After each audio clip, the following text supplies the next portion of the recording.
Trinity is located right in the middle of Jornada del Muerto, and yes, it means dead man's way.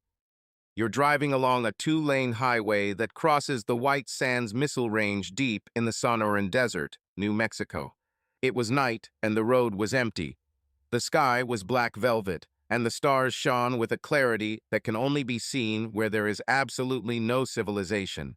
Sometimes a meteor flashed on the horizon like a lonely snowflake. I was alone, my trusty Ford F-150, and the occasional armadillo. All I needed was a stinky old dog named Buster to turn it into a sad country song. I remembered a few days ago. It's funny how a simple decision can change your life. Cross the street or not, turn left or right, scratch the itch or not. We make hundreds of these decisions every day, and sometimes they can kill us. I couldn't point to anything specific. She just acted differently. There are too many details about the work, as if she was painting a picture. Too much attention to schedules, as if she was watching me, and scrupulous fulfillment of marital duties. She seemed to think that by having sex with me more often, I would become less suspicious of her. In today's world, it is too easy to get to the truth. In fact, people would cheat less if they knew how far technology extends. So when that little devil called suspicion piqued my fancy, I simply downloaded an expensive bluejacking program. The only problem is that you can find out things you don't want to know. Brenda was a great wife. Smart, witty, beautiful, and a real beast in bed. How we met and got married is not important. Suffice it to say that for 14 years, we lived a happy middle-class life in the suburbs of Northeast Albuquerque. We consciously decided not to have children so we could afford the best: a beautiful house, frequent trips, and expensive restaurants. Brenda was the epitome of sexy, petite, dark hair, dark eyes, and very curvy, with lovely breasts and stunning long legs. But her best asset was her elastic calipigian butt, so to speak. My wife did PR consulting for a global firm that made a fortune paving paradise. Given New Mexico's sunny climate, homebuilding development has been a lucrative industry for some time. The only problem was that the people living in this paradise might not want to pave it. Therefore, Brenda met and communicated a lot with big money and politicians. Brenda's career was for me the equivalent of Dante's ninth circle of hell. You see, I'm a nerd, and nerds rarely go outside. I was doing botanical work at Sandia National Laboratory, so we lived in Albuquerque. The job was high-paying and low-stress because I was very good at what I did. I work in counterintelligence technology. It is a profession dedicated to lies and deceit, a kind of politics. The job requires a lot of old-fashioned machismo, but it's more Dr. Evil than Conan. Of course, the devil's cunning always defeats stupid muscles. You may be wondering how Brenda and I ended up in a hot girl and a nerd situation. As I said, the details of our romance are unimportant. We got along because we were both smart, funny, and loved adventure. She dated many athletes and handsome men. I'm not ugly, and I'm quite wealthy. That's why I also had affairs with hot women. The problem was that everyone we were with before we met each other bored us to tears. You will spend a significant portion of your life with one person after marriage. Therefore, it is better to choose someone who excites you. Brenda and I had completely different personalities, but we suited each other as if we were made for each other. This doesn't mean we walked around holding hands. We had our own interests and special skills, but our complementary qualities strengthened our connection. Brenda's emotions made her a fascinating partner. There was never a dull moment with her, but sometimes her feelings got the better of her, and she counted on me to calm her down. I'm too smart. Brenda was getting me out of my head. Neither of us were big. Brenda was 5'2", and I could generously be called 5'9", but we were both completely healthy. We both loved the outdoors, and Albuquerque was the perfect place for that. We hiked, biked, or kayaked daily. People thought we were the perfect couple. I think it was my short stature that gave Hondo the idea that Brenda would be an easy target. Richard Tudwell was a neighbor. He was a major in one of the training wings at Kirtland and played the role of the great American hero. He even took a nickname for himself. Nobody knew where he got it from since he was not a pilot, but he preferred to be called Hondo. Most of us just called him Tud, mainly because he hated it. Thud was a big guy, half a foot taller than me and about 70 pounds heavier. A lot of it was fat, while I didn't have an ounce of excess weight at my 175 pounds. But the contrast in size gave the impression that I was only 3/4 of what he was, and he wasn't shy about pointing it out. Every guy has been bullied at some point. Most either tolerate it or fight. But there are some fun alternatives. I've always had a wit. My standard response in situations with bullies was a witty remark that everyone understood except the bully. The main thing was to make sure that the guy realized that he had been defeated only when he turned around and his head fell. So when Hondo patronizingly called me Little Davy, I just laughed at myself and responded, "Not where it matters, little big guy." The look of today's confusion as he burst out laughing was priceless. The snake came into my garden because people in our area like to have parties. I was interested in many things. None of them included gossip, hints, or outright judgments about the daily affairs of distant acquaintances. But Brenda was basking in it. I could never figure out if her circle of friends truly enjoyed each other's company, or if the parties were simply a battleground for them to mark their territory. All I know is that there was too much drinking and too much contact between the various participants. I went to these terrible events because that's what good husbands do. However, since I could care less about golf or the Albuquerque Isotopes win-loss record, I always found myself among the secondary spouses, while insiders enjoyed the joys of the herd. The usual course of events: a cheerful arrival, then a machine gun chatter of small conversations until they caught up with the events of the long 6 days that they had been separated. Then, with the wheels of the machinery lubricated with copious amounts of alcohol, the participants settled down for the real purpose of the evening cozy, drunken conversation. These discussions typically involved overly intimate touching, a bit of questionable leaning, and melodramatic outpourings of emotion over topics that would seem trivial if both parties were in their right minds. Brenda lived it. She told me that she was a person among people. Well, that was undeniable, but she also liked to play the role of confessor for her stupid friends. Vampires need to drink blood, and Brenda seemed to have the same need for gossip. However, I learned some very shocking things about the supposedly happily married residents of our area. At one of these parties, I found my wife in an intimate conversation with Honda Tudwell. It was a revelation. Tude was hunched over and looking dejected, and Brenda was holding his hand tenderly with both of hers. I would have believed the pretense if Thud hadn't been staring hungrily at Brenda's delicious cleavage as he poured out his heart. I hated this guy for a lot of reasons other than his fake macho act. The scene before me added another point to the accusation. Tud was a tireless womanizer. He told anyone stupid enough to ask that it was his privilege as the alpha male of the herd. We all thought it was because he was an immoral jerk. We usually ignored him unless he was flirting with your wife.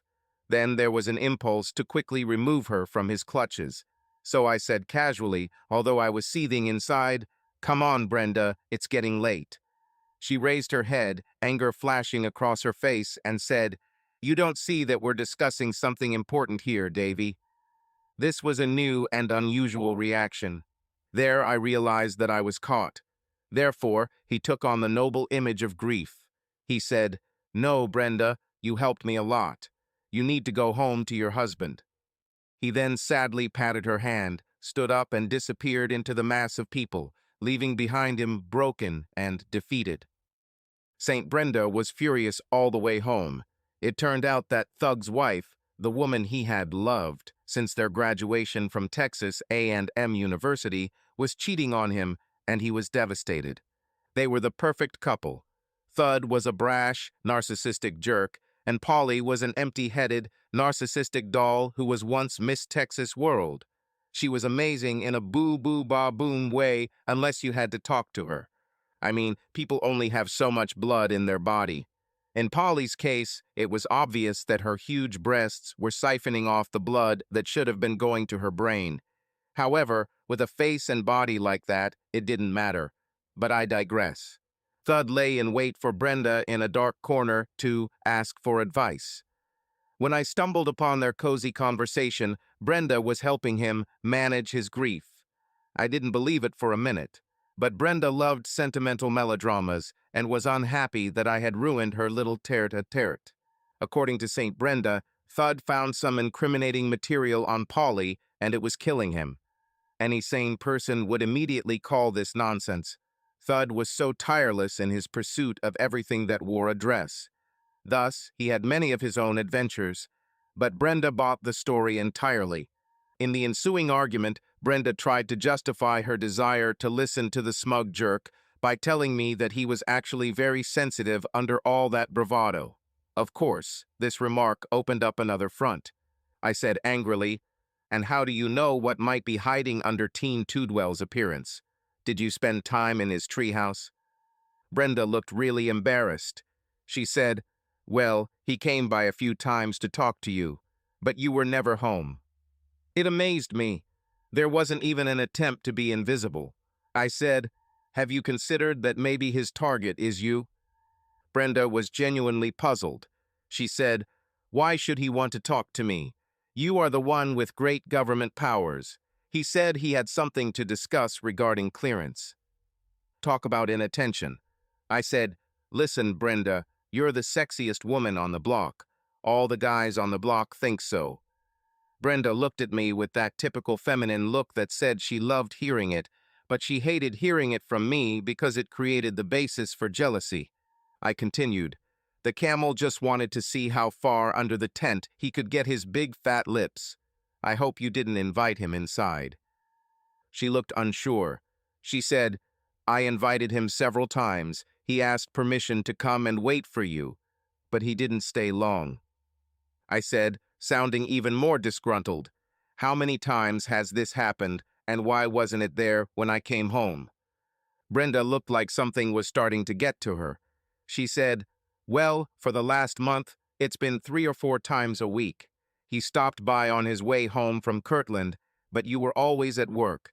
He waited for a while and we talked, but he had to go home, otherwise Polly would have been worried." I laughed out loud and said, "That's the biggest nonsense I've ever heard. Since when did Tudwell care what his wife thought?" Brenda looked at me indignantly and said, "He values his marriage very much. He constantly tells me how lucky we are to have each other. He wants to have what we have.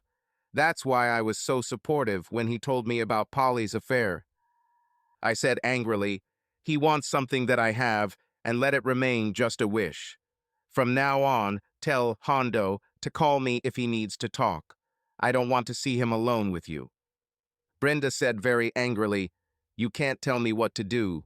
This is not the Middle Ages." The discussion went down a dark and dangerous road. So I said, "In the spirit of compromise, if he comes around again, just call me at work. I guarantee I'll be there in less than 10 minutes. I knew this would scare the beast away. Of course, there was no sex that night and for several weeks after that. However, we really loved each other, and the ice gradually melted. By the end of the month, we had completely forgotten about the incident. I thought, Santa Fe is 1.5 miles above sea level, so even if it's hot in Albuquerque, it's always pleasant. Additionally, Santa Fe has the quirkiest art scene in the U.S. Brenda and I were both fans of Georgia O'Keeffe, and her museum had several originals for sale. The paintings cost about $1.5 million, but I set my sights on a signed serigraph. It seemed like we could get it for just $3,000, so we went there to try our luck. Sometimes we spend the night in a tent, but this was a trip for fine art. So we chose the other end of the spectrum and stayed at the Five Graces Hotel, which was relatively close to the museum. The place has the look of a hacienda with fake adobe walls and chunky Spanish furniture. The bed looked like it had been carved out by Ferdinand and Isabella in a monster shop. The word ornamental did not begin to describe it, which was convenient because Brenda was finally in the mood. My wife has been distant all month. I attributed this to the Thuda controversy. She thought I was cruel and insensitive, whereas I thought that. She acted like an idiot. We actually made love more often than usual. But this was not the all-encompassing extravagance to which we are accustomed. Obviously, some tender feelings remained. Night fell as we finished our meal at a nearby restaurant. There's something special about sunset on a warm evening in Santa Fe.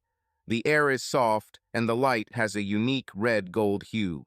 The sky was almost purple with the bright stars, and the crescent moon rising in the northeast made you want to howl at it, and Brenda's look told me there would be a lot of howling this evening. She wore a little black dress with a necklace that filled the neckline with pieces of pure turquoise. I bought it for her this afternoon. Brenda is of Italian descent, and the contrast of the bright blue stones against her smooth, dark Mediterranean skin simply radiated beauty. My wife was blessed with one of those perfectly proportioned faces with huge brown eyes and a head of thick dark brown hair, which she wears in a stylish pixie cut with choppy layers that highlight her high cheekbones and pointed chin. When Brenda focuses her deep dark eyes on some poor guy, there's almost nothing he won't give her, which makes her such an effective negotiator.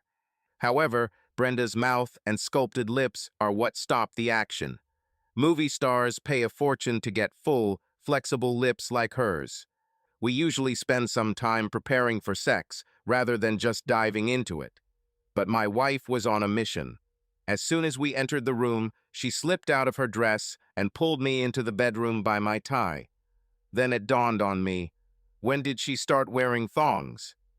This gave me even more reason to think. Brenda had never done anything like this in our entire marriage. We had sex. After that, we lay side by side in the moonlight, holding hands. I almost asked her about it then. I should have. But the warning signs were still too new, and we had been married too long to suddenly encounter it. So I guess it's natural to shy away. I mean, seriously, who is brave enough to bet their happiness on one roll of the dice after a fantastic night of sex? Your life will take a much darker path if you get the snake eye. I had a great career, a beautiful wife, and life was good. So let's leave the questions for another time. Brenda turned to me and said, almost desperately, I love you, Davy. Never forget this. You are my man. We'll grow old together, just you and me. It was a fitting end to a very strange evening. The next day, we walked slowly to the museum. Brenda is a sophisticated petite woman with a compact body who looks stunning in stylish shorts. Latin American men are less reserved than Germans or Norwegians when it comes to the type of ass she puts on display. Therefore, when we walked, they looked at her significantly. I said with a smile, "You have a fan club." She smiled playfully at me, grabbed one of her buttocks, and said, "This is just for you." A guy passing us crashed into a mailbox. This was the essence of our marriage. Some men see their wives as trophies, living proof of their masculinity. I've never seen Brenda in this light. She was my equal and my partner. Her beauty was just one aspect of her contribution to our relationship. Her energetic spirit and loving, warm heart made her who she was. But now I find myself in a Chinese conundrum. The more I pressed my wife about how Thud had been fooling her, the more she insisted that I was evil and jealous. At the same time, I couldn't take Thud aside and tell him to stop his act of treason. I'd look like a paranoid weakling. I refrained from any action, hoping that she would come to her senses on her own, or Thud would set himself up by overdoing it. At the end of the day, you have to trust your wife. She is the only person in this cruel world you can rely on, and it's a very slippery slope if you start to doubt. Maybe I'm too cynical, but I thought Brenda's innate faith in humanity was her Achilles heel. This made her a logical victim for anyone cruel enough to take advantage of her innate kindness. Of course, you have to be an immoral scoundrel to do this, but I knew one person who fit this description. Shakespeare was the first to write it down. All the world's a stage, and the people in it are actors. In short, what you think is reality is written and directed by you in your own head. Fudd could have been a joke in his role as Captain America, alpha male of the pack. But alas, he did not know this. In fact, he believed that he was entitled to all the privileges, and that is exactly what he did. The reality of his aggressive attempt to pull Brenda into his orbit made him a threat because she couldn't see it. So I had to do something. I guess there are people who actually cheat and don't get caught, but most couples open up because cheating is a very difficult process. If you're cheating, you need to keep track of all the usual things, plus a whole bunch of unusual ones. And ordinary people simply cannot cover all aspects. This is why people who do things they shouldn't inevitably get exposed to. Strange behavior always has a logical explanation. This rule applies to all aspects of life. For example, scientists discovered the planet Neptune in this way. They noticed that Uranus's orbit was irregular, made calculations, and found Neptune, which was pulling it. This is why the phenomenon of hidden influence is called the planetary body principle. The same applies to cheating. There is always some sinister body behind the change in normal behavior. Watching Thud and Brenda interact at parties, I saw how he tried to pull her into his orbit. So I decided to cross the Rubicon. I used the 6 days before the next party to visit the dark market and buy a simple package from the man in the middle. I left him innocent, because you quickly become the target of scrutiny from both foreign and domestic agencies if you start purchasing military hacking tools from the dark web market. I dropped the bomb at the next barbecue. I sat with the rest of the nerds while Thud wandered around looking like someone shot his dog. Brenda carefully followed him, as I told her not to do. I scanned today's phone. Of course, it was open. He never worried about stupid things like protecting his phone from me. Of course, the only reliable way to protect him from me would be to run him over with a car. But I digress. It took less than a minute to install my little program on today's phone. She immediately sent Brenda a photo of the adorable kitten. The malware was hidden in steganography. She opened the photo and cast a pleased glance at Thud. The rootkit she launched when she did this did the rest. Thud looked puzzled, which was natural since both of them had no idea how much hidden crap I had just added to the background processes on their devices. Everything they did from that point on photos, calls, and messages was under my control and saved in a cloud account that I controlled. I looked at my wife as she comforted Tudwell. She was wearing a short summer dress with her deliciously long tanned legs peeking out from underneath and an inviting cleavage framed by straps. She radiated life and happiness. I felt a wave of melancholy. I said under my breath, "Brenda, I barely knew you." It was a paradox of paradoxes. I wanted to know. I needed to know. But I didn't want to find out. Healthy people do not dwell on events that could destroy their lives. It just proved that I wasn't as cool and reserved as I wanted to appear.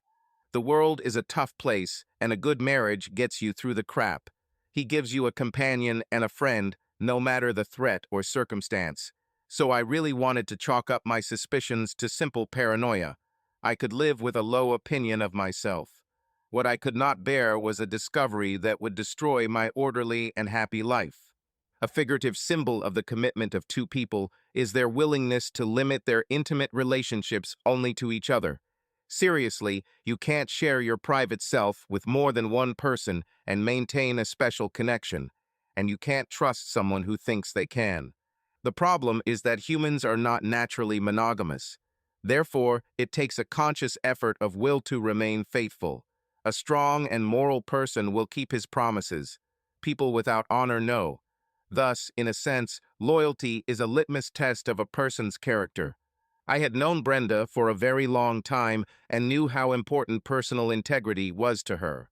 So I couldn't imagine any circumstances in which she would knowingly compromise her precious sense of self, especially to just scratch an itch, theoretically speaking.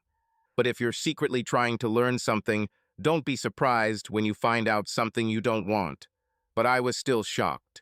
The fatal call occurred at 9:23 am on Monday after a party. It was Thud.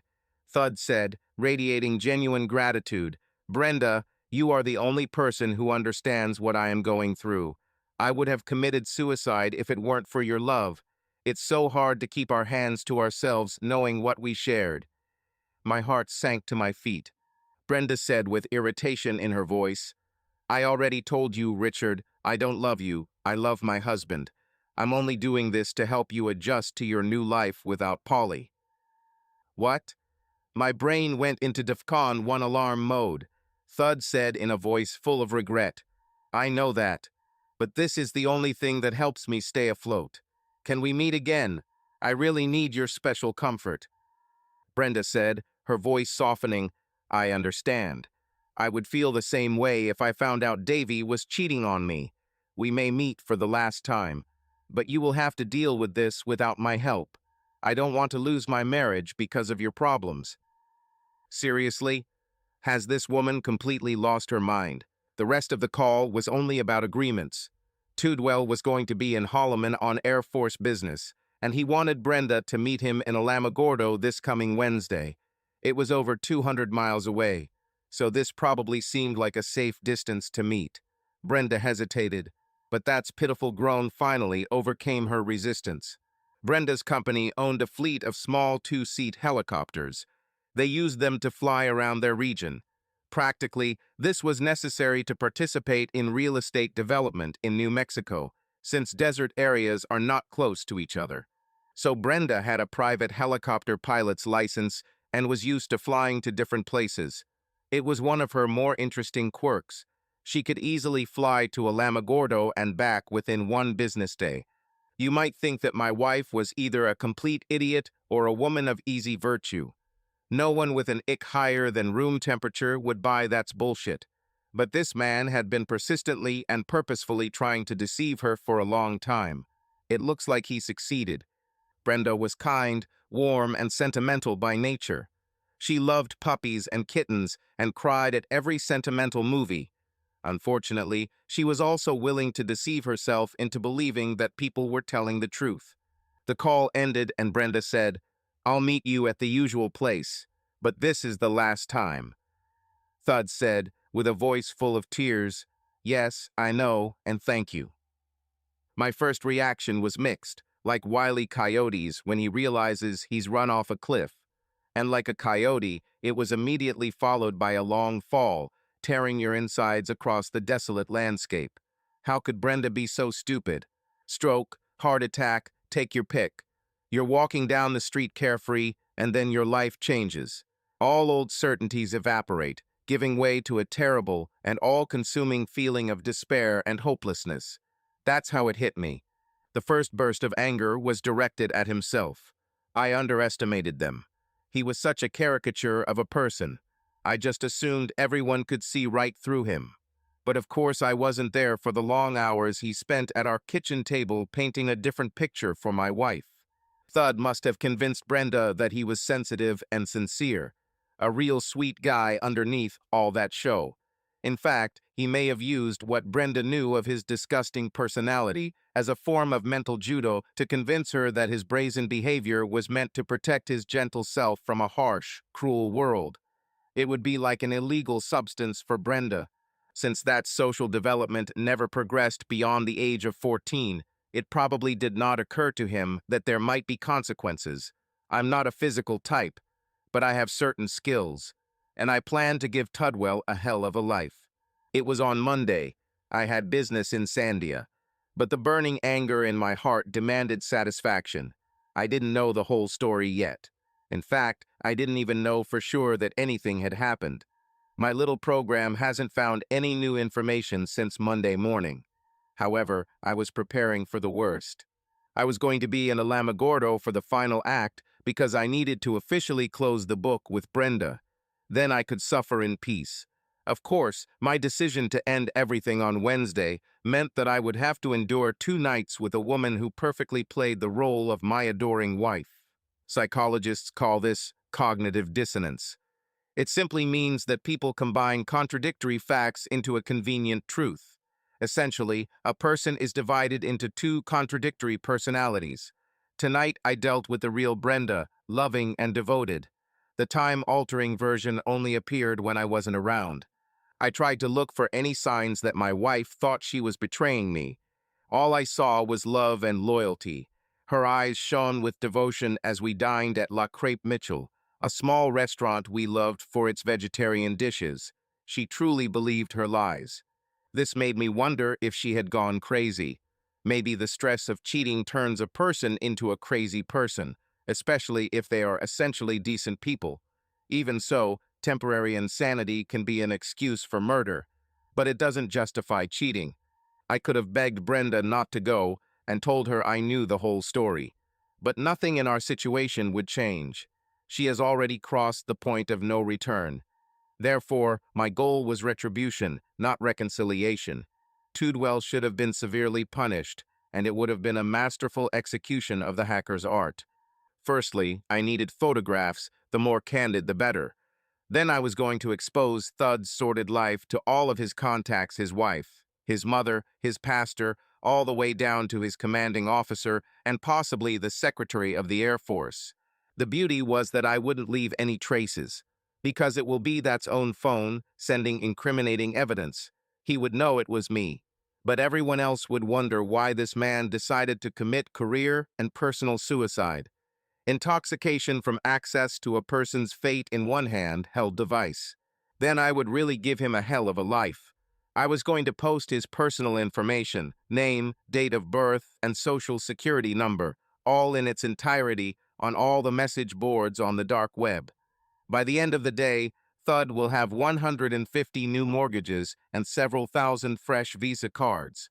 Plus Interpol and the FBI will be looking for him to talk to. After the fruits of this atrocity, I planned to send him a note, probably to his new address under the bridge. Seriously, Thud, don't thank me. It was my pleasure. Revenge truly is best served cold. I left for work at the usual time. Brenda was as beautiful and energetic as ever when she kissed me goodbye. I just couldn't understand it. The love in her eyes was real. She'll have to explain that to me the next time we talk. Of course, this will be after the expulsion from Eden.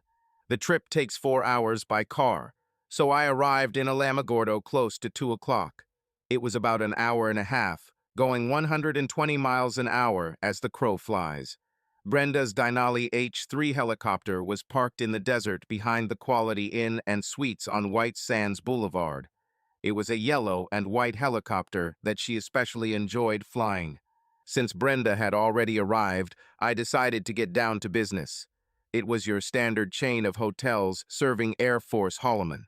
I walked into the lobby dressed in business casual attire, and the receptionist didn't even look at me. I sat down in one of the chairs in the lobby and used my iPad to hack into the hotel server. It only took a few minutes. They were in room 217.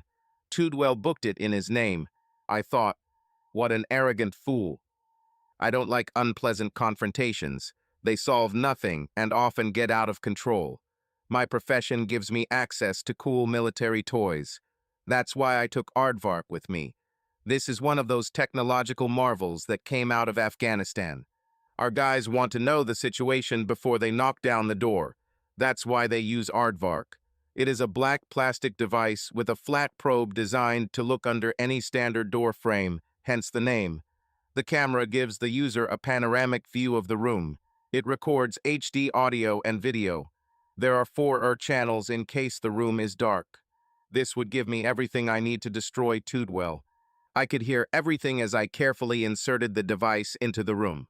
This froze me for a moment and gave the knot that was now permanently lodged in my stomach another painful turn. However, it was good for me. It strengthened my heart. From that moment on, there was no turning back. They left the curtains open. After all, it was the second floor, so the stage was well lit. I had everything I needed. I put the device away, put it in my backpack, and went down to the Starbucks in the lobby to await my fate. I sipped on a decent nutty coffee while using Filmmaker Pro to create a 1-minute best moments there reel. It was a compromising and extremely hot little clip. I kept it short on purpose. Some servers have size filters, and I wanted to make sure the whole world saw Tudwell's betrayal. I also didn't want the viewer's attention to wane. I had Thud portrayed in his film debut as an extremely unfaithful husband. His face was the center of attention throughout the entire video.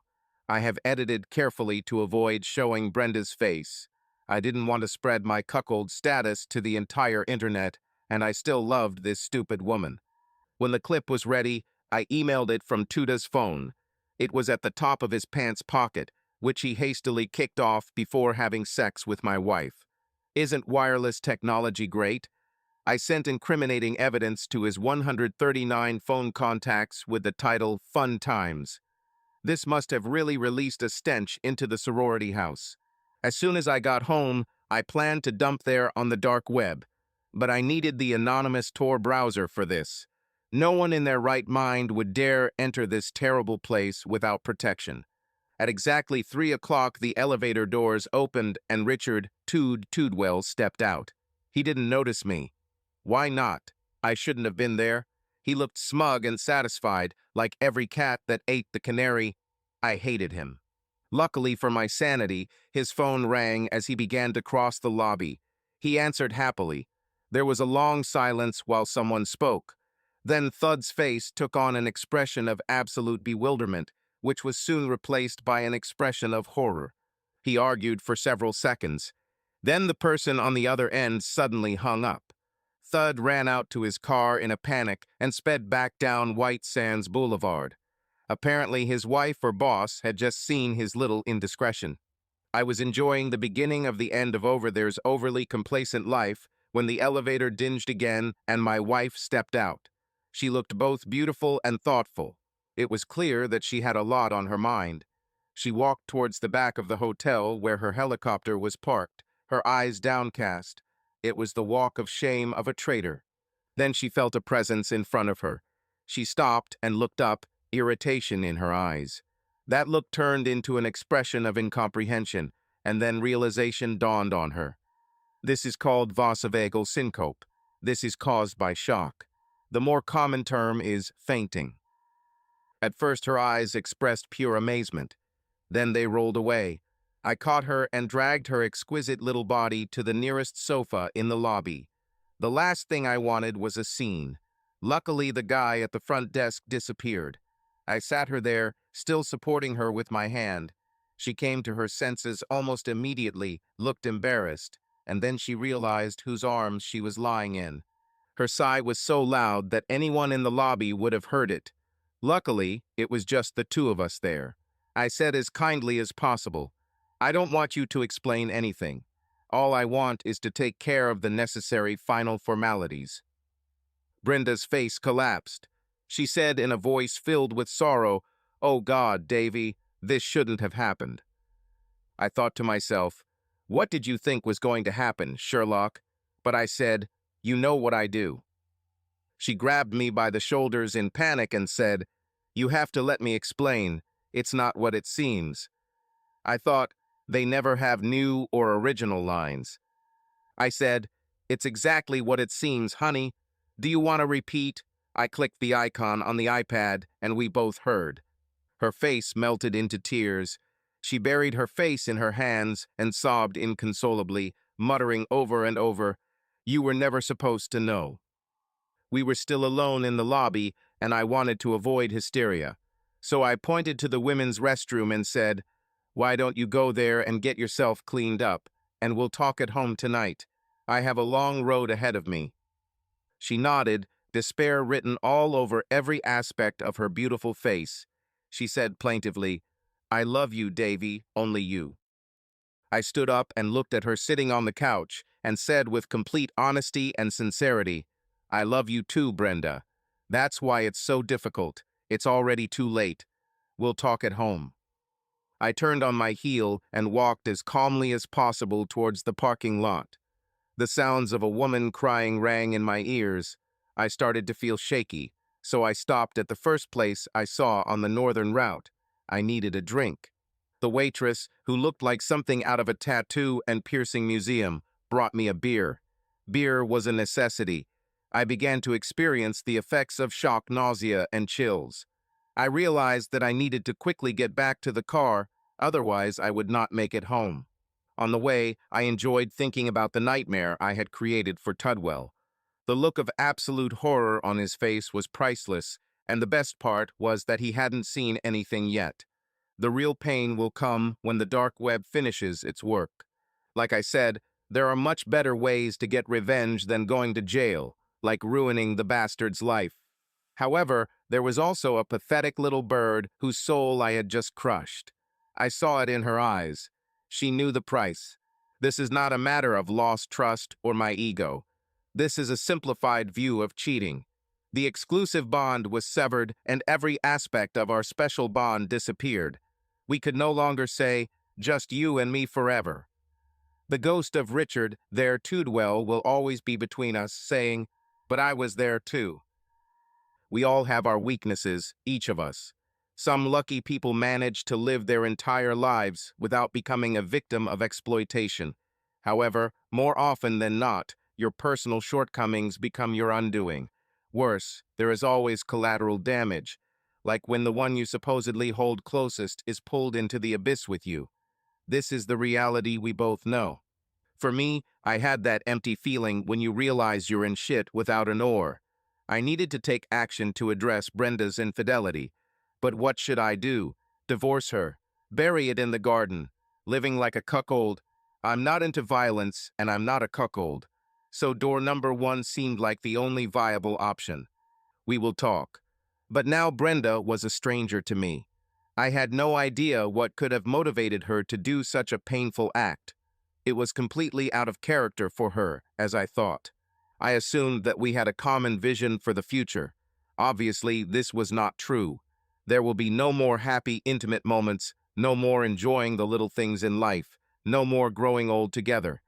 This will be a painful separation for both of us. We were just two strangers, alone in a strange land.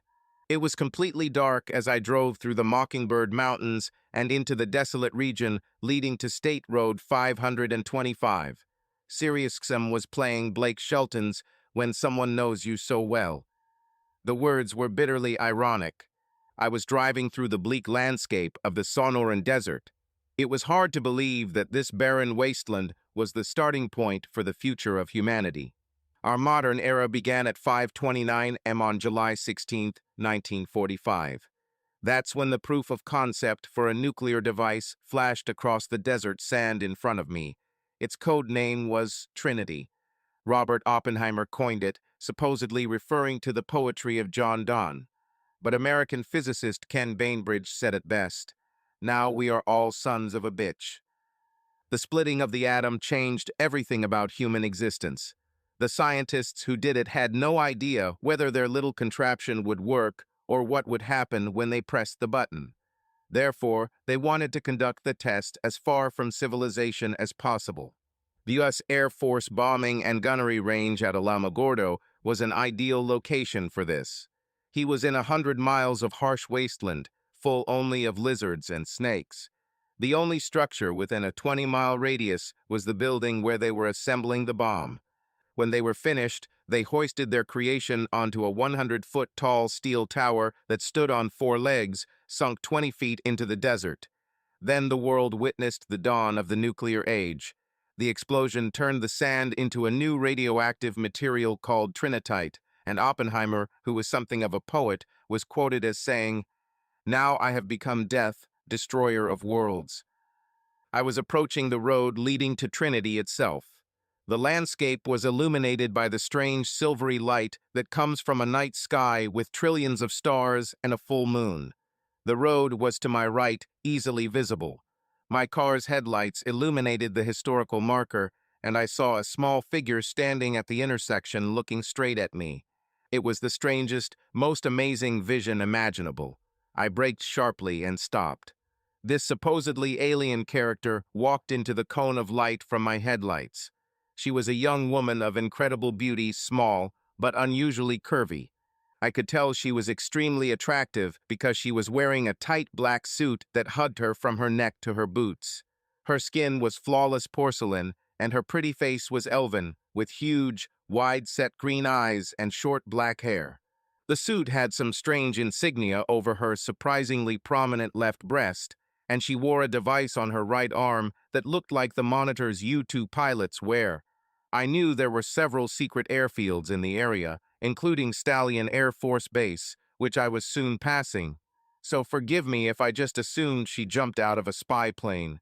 I got out of the car. She stood on long and slender legs, one hip tilted to the side, looking at me with a slight smile. It was a strange reaction for someone who had just parachuted from 65,000 feet. I said, concerned, "Are you okay, ma'am? Can I take you to a place where you can contact your people?"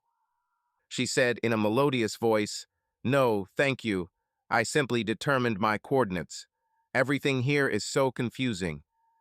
It was a strange answer.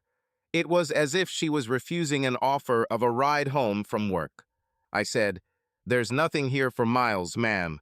Let me take you to a place where you can make a call. How did you get here?" She looked at me like I was an idiot and said, "Through the portal, of course. Why are you asking?" Okay, this has gone from weird to crazy. I tried to remain calm so as not to upset the crazy woman. "And where is this portal, ma'am?" She waved her hand towards the northeast and said, "There, it's a long way, you know." She gestured in the direction of the black obelisk marking the 0 point, 4 miles away. I said, still trying to sound conversational, "So you came here through a portal that transported you from some other place, right? And where exactly is this other place?" She made a sound that sounded like a combination of coughing and sighing and looked at me expectantly. She then added, "I needed to leave. It wasn't safe." "Okay, let's play along with the crazy lady." I said, "So you were running away from something I can't pronounce. Who are they?" She said, "These are intergalactic predators, and my planet is their new hunting zone. I was lucky that I was at my post in the transport center when they came." Her tone was as if everyone knew about the growl-wheeze hiccup. Then she stopped and seemed to be thinking about something. She added reassuringly, "Don't worry. I turned off the portal when I jumped. They won't be able to get here." Well, at least this conversation was more interesting than country music.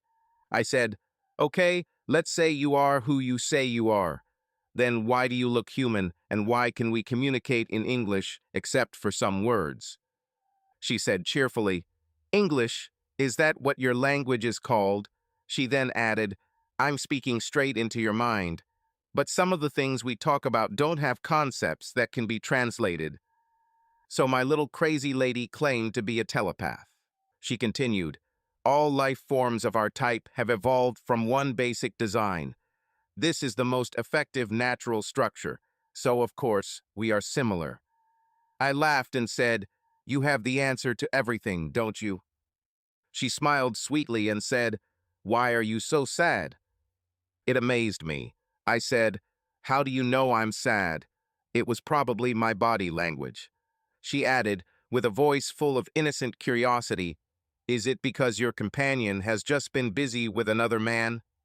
I braked sharply, stopping the car right in the middle of the road, and stared at it in horror.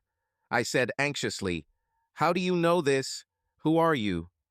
She said, "My name is Stella, and as I said, I am from the Cough Psi in the Perseus sleeve of our galaxy. Your sun is in the outer arm, so we're practically neighbors." She smiled at me playfully and then just sat there looking at me as if she had just made a joke. No need to tell me. Of course I knew she was delirious, but to play along with her, I said, "If you are from an advanced race of aliens, why are you here in the middle of the desert? You would think that your people would set up their arrival point in a more convenient and civilized place." She said, as if lecturing a child, "The builders install a portal at a point where they find irrefutable evidence that a culture has reached a level at which it is worth studying." I said, "So the explosion of the first atomic bomb was like a signal for your people." Damn it, now I'm starting to sound like her. She nodded and said, "Yes, there are billions of civilizations in our galaxy, but only the advanced ones are interesting." She said it as if everyone should know it. The crazy lady continued, "Builders actually prefer a remote access point. This allows them to come and go in secret. We have been studying your planet for more than 70 years. We even lost one of our first expeditions here, not far away." She probably meant Roswell. The woman was definitely suffering from some form of psychosis. Seriously, she truly believed that she was an alien. So I couldn't just leave her at the bus station in Albuquerque. I mean, it wouldn't be right to leave a woman who was so crazy. The problem is that I was rushing home to discuss the end of my marriage, and I knew the conversation would get tense if I showed up with this adorable little thing in tow. It would be like pouring a gallon of gasoline on a burning fire, so no pressure at all. Stella said with sympathy, "You can leave me if I prevent you from bumping into your companion." I didn't slow down. I had become accustomed to her reading my facial expressions as if she were actually reading my thoughts. However, I realized that I had made a commitment. My new friend was definitely a decent person. I said, "I don't know your story, but I can't just leave you like that. I need to find help for you." Beauty like hers wouldn't last 2 minutes on the rough streets of Albuquerque. I said, "I don't know how you knew, but you're right. I just saw my wife with another man, and in my culture, that is the harshest form of betrayal. Now I am returning home to negotiate our separation." Culture? I needed to watch myself, otherwise she would involve me in her delusions. Stella, the star girl, was very convincing. She nodded and said, "Yes, that is true in most family-based cultures. This ensures the origin of offspring. In my world, it doesn't matter, since all children are raised by the central two psi and psi." I assumed it was her untranslatable word for government. She added seriously, "Of course, couples can choose to commit themselves exclusively. It's very romantic. But the psi hiccup they implant during the bonding ceremony kills them if they have extramarital affairs after the bonding." Psi hiccup was clearly technology. Perhaps we should have one of these. It would definitely make couples take fidelity more seriously. I smiled at the thought and said, "We haven't gotten there yet. But our technology is good enough that you can always find out if a person is cheating. That's how I caught my wife. And the guy who seduced her will definitely regret it when I'm done ruining his life." Stella said, thoughtfully, "I never wanted to tie myself down. Sex is too much fun to be limited to just one man. On the other hand, sometimes I wonder what it would be like to be so attached to a man." I said, "This is wonderful and scary. The intimacy that two people share far outweighs the lack of variety in partners. Brenda and I made up for any limitation we experienced with exceptional frequency and quality. The exclusivity of our connection made sex so much more meaningful." Damn it, I forgot. Our exclusivity is now in the past tense. I tried to remain calm. After all, I was talking to a crazy person, but I couldn't stop the angry thoughts in my head. This was the archetypal duality that infidelity creates. I loved Brenda and I hated her, and the more I thought about it, the more I thought that killing Tudwell might not be such a bad idea. Stella said soothingly, "Killing another man is not the solution. You've already done much worse by exposing him as a predator. You need to talk to your date, find out why she did this. Without knowing this, you will not be able to move on." "Okay, this is getting weird," I said. "My mind is in turmoil right now. I don't know how you do it. But you're right. I want Tudwell to live long and painfully. But Brenda is different." I tried to explain, "You can't just turn off your feelings for a person who was such a significant part of your life. My wife and I had an exclusive relationship. It was a living creature. Now it's dead. I'm feeling it. So my feeling of alienation is not a matter of ego or jealousy. This is a constant psychological barrier. I have lost all faith in her." My adorable little star girl added sympathetically, "Yes, I can feel it." "Is it true? You can feel the end of other people's hopes and dreams, can you?" I said with resignation. "My rational mind tells me that I need to forgive and forget, but my heart just won't let me do it. I would have reconciled with Brenda instantly if it had been something spontaneous, but I know that she met him more than once, so this was a planned and deliberate betrayal. Now I face the long and painful process of unraveling our lives." It helped to say it out loud, even to a crazy person. It also reminded me that sitting next to me was a supposedly alien from the planet Cough Psi in a tight black suit, with big, beautiful breasts swaying with every bump in the road. I said, hoping to find out the truth, "Honestly, isn't there someone you can call?" She said sadly, "No closer than 6 or 7,000 light years, and they've probably already been eaten.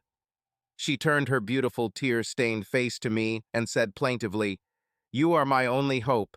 I have to rely on you." Wonderful. I just adopted a gorgeous stray kitten in the process of breaking up with my cheating wife. Why does this have to happen to me? Even worse, this particular woman looked like the cover of Sports Illustrated. I was sure that her presence would not help in the process of divorcing Brenda. But what else could I do? I was planning my first steps as I merged onto I-25 and headed north. I knew I needed to find a place to live because I wasn't going to live with my soon-to-be ex-wife. So I decided that I would drop off my star girl first while I went to the house. The Marriott Albuquerque is a 15-story monolith in the area where I lived. It was a little too grandiose and expensive for my taste, but I wanted an anonymous place for Stella, and there's nothing better for anonymity than a big conference hotel.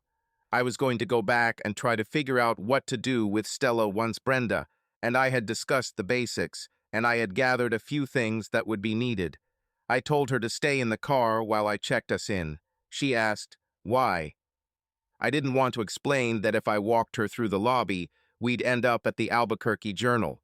She looked so gorgeous, especially in the tight suit. So I said, "You never know. Authorities may be looking for aliens." She got an expression of absolute horror and said anxiously, "I'll wait. I saw what they did to the people on the ship that crashed." Apparently, she imagined that she would be cut up like a lab rat. Check-in took a while because they had to find a room with 2 beds.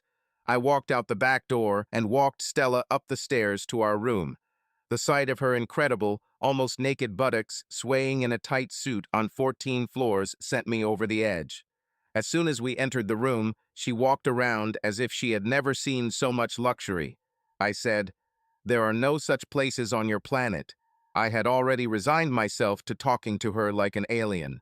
She said, "No, my planet is the same size as yours, but we have 100 times the population. So we live like rodents in small rooms in huge towers, each room with basic amenities."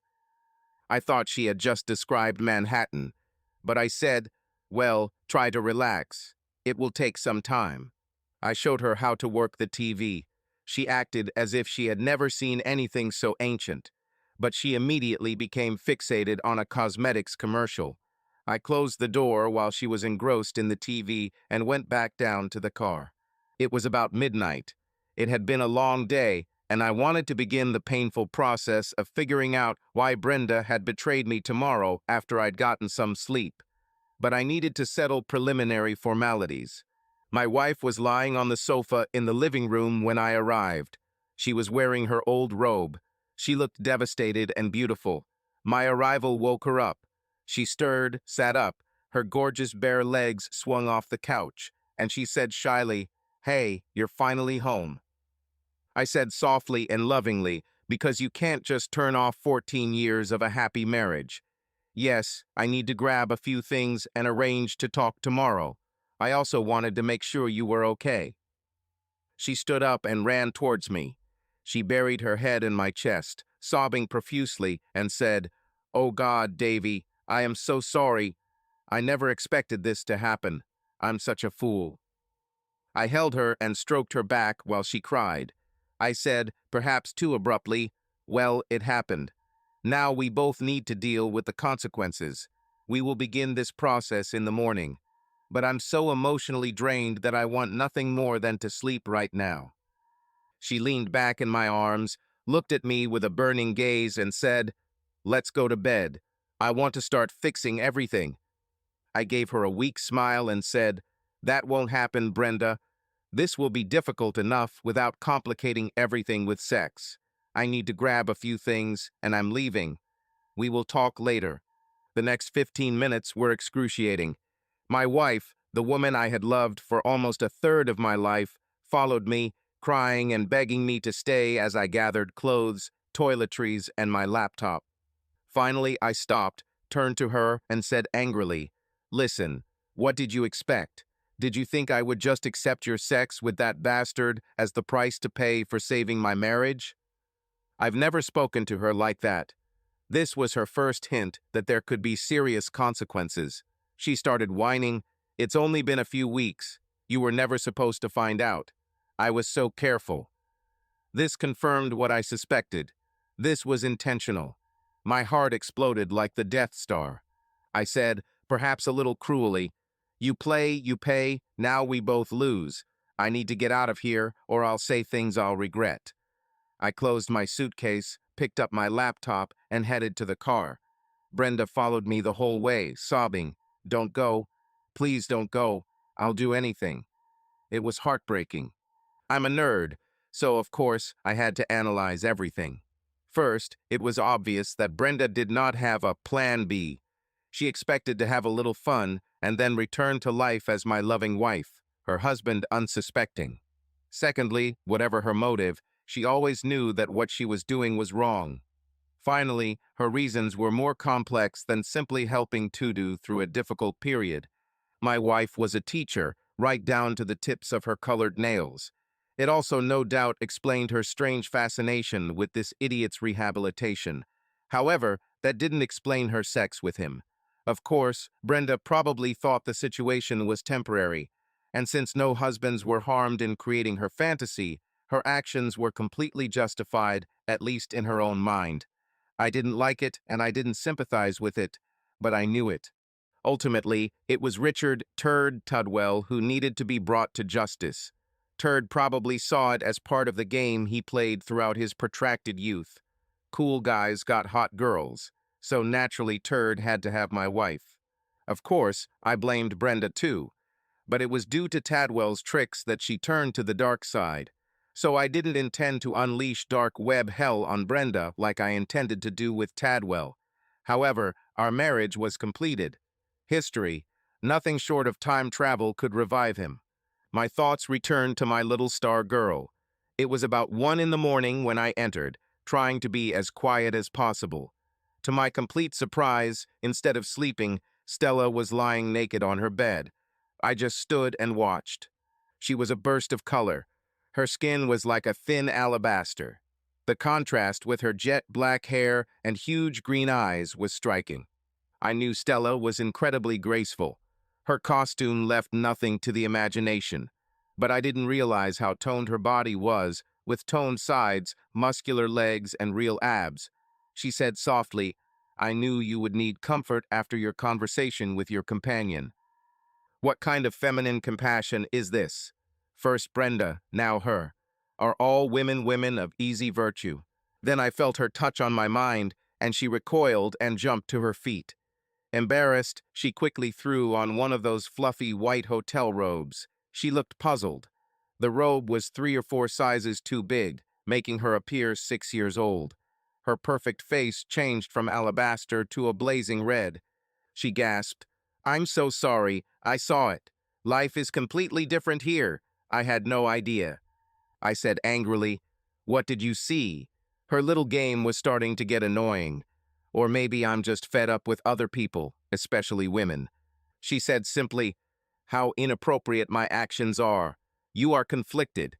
You don't want to be separated from your companion, but you don't see how you can be with her."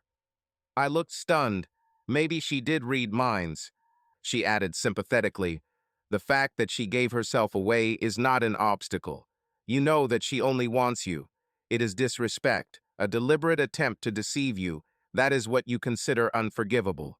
You do not know how you can maintain your self-respect if you ignore the lack of attention she showed you by entering into a secret relationship." Okay, I didn't know how she did it, but that was the problem in a nutshell. It was a matter of preserving my pride. Pride is the deadliest sin because it concerns who you are. Lust, greed, gluttony, laziness, envy, anger, these are simple crimes. You can overcome them by suppressing the desire. But pride is innate. Pride dictates how you see yourself and how you behave. If you have too much pride, you're a smug asshole. If you have too little, you're a wuss. The problem is that the mindset required to maintain an acceptable balance must be constantly adjusted as new challenges arise. Otherwise, you sacrifice your self-respect. I could accept Brenda sleeping with Tadwell if she could convince me that she had learned her lesson. The real trauma was that she deliberately conspired to share her intimate self with a person I hated. The pleasure Tadwell got from conquering Brenda must have been more rewarding than the sex itself. That violation required an appropriate response, otherwise I would lose all sense of personal self-respect or dignity. To me, the only acceptable response to deliberate betrayal would be to end the marriage. Of course, Brenda would have her excuses. They might even seem convincing at first glance. But what do you say to someone who decides to cheat and then lies about it? What could Brenda say to reassure me that she wouldn't do this again? It was a real existential dilemma. Sartor would be pleased. Stella was clearly following my thoughts as these feelings passed through my mind. And yes, I began to believe that she could actually do it.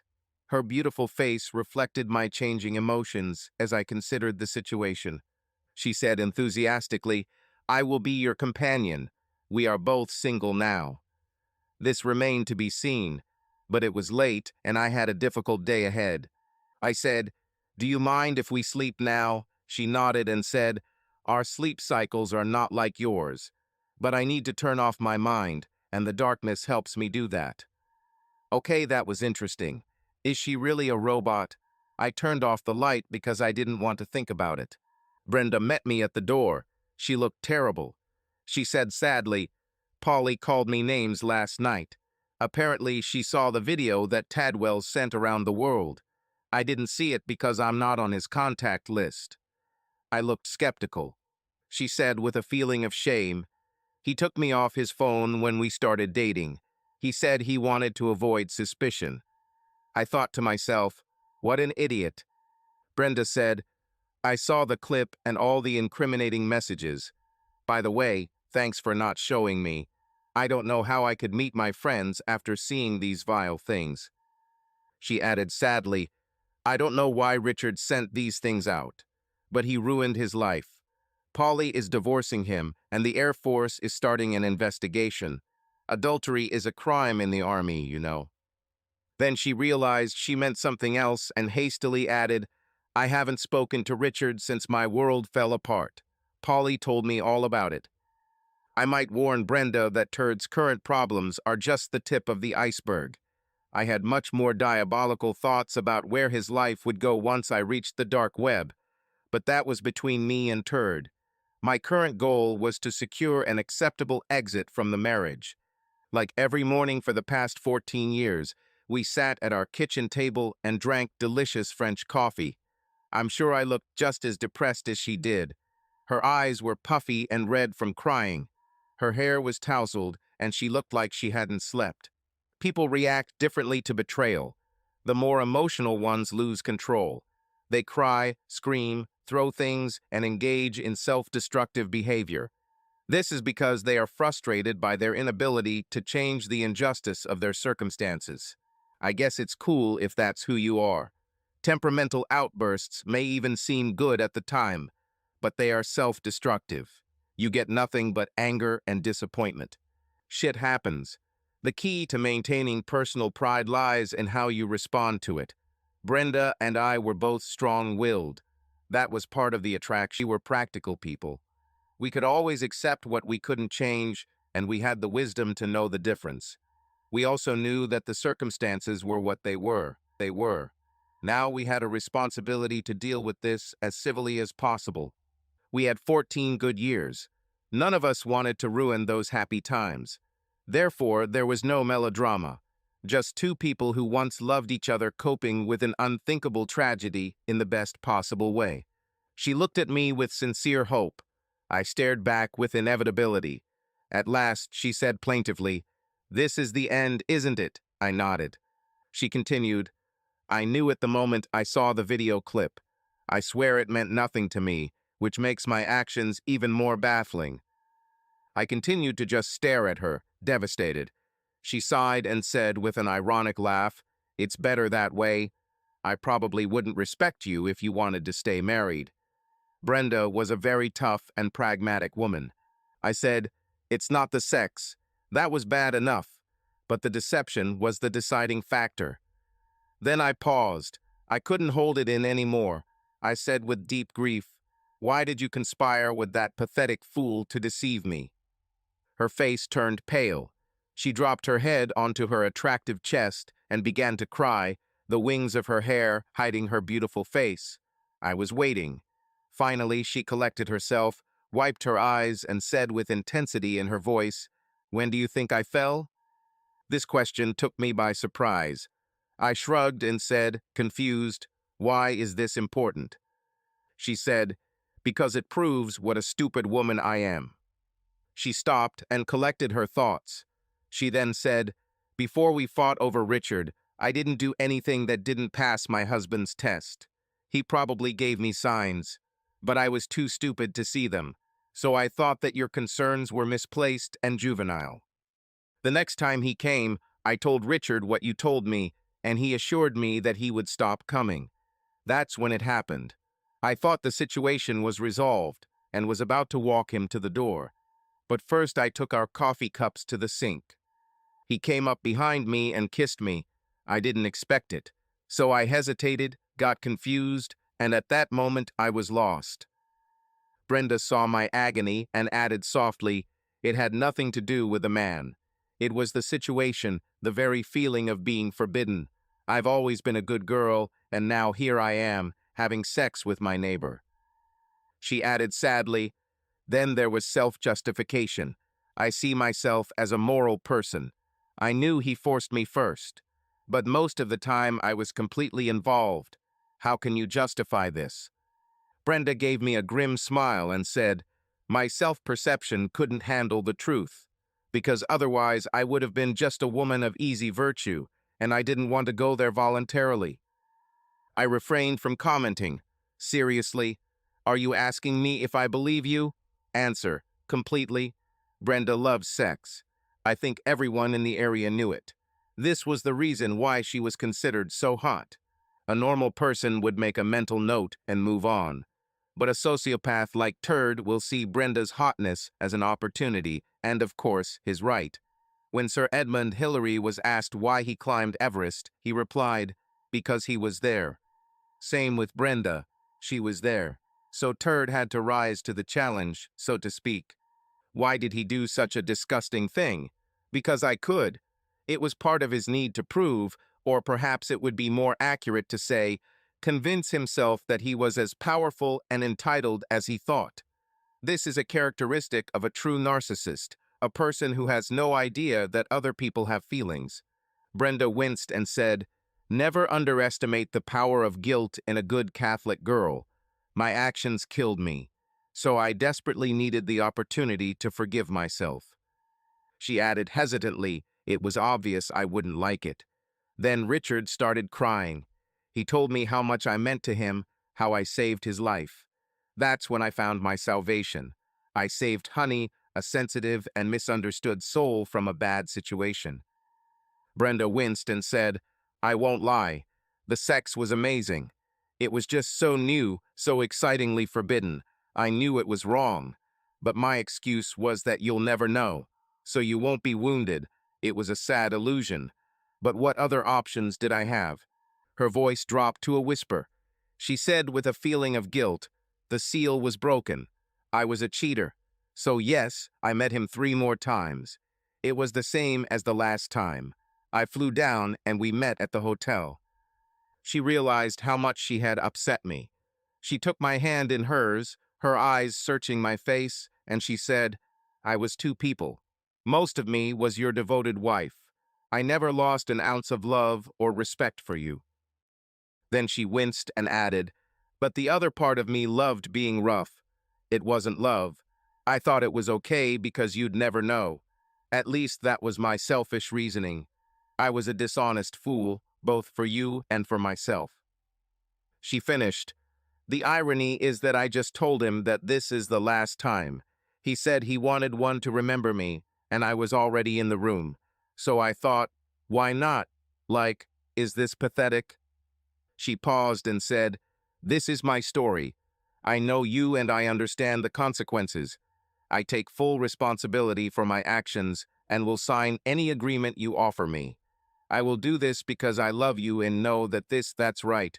I finally realized it." You can admire your opponent after a hard battle.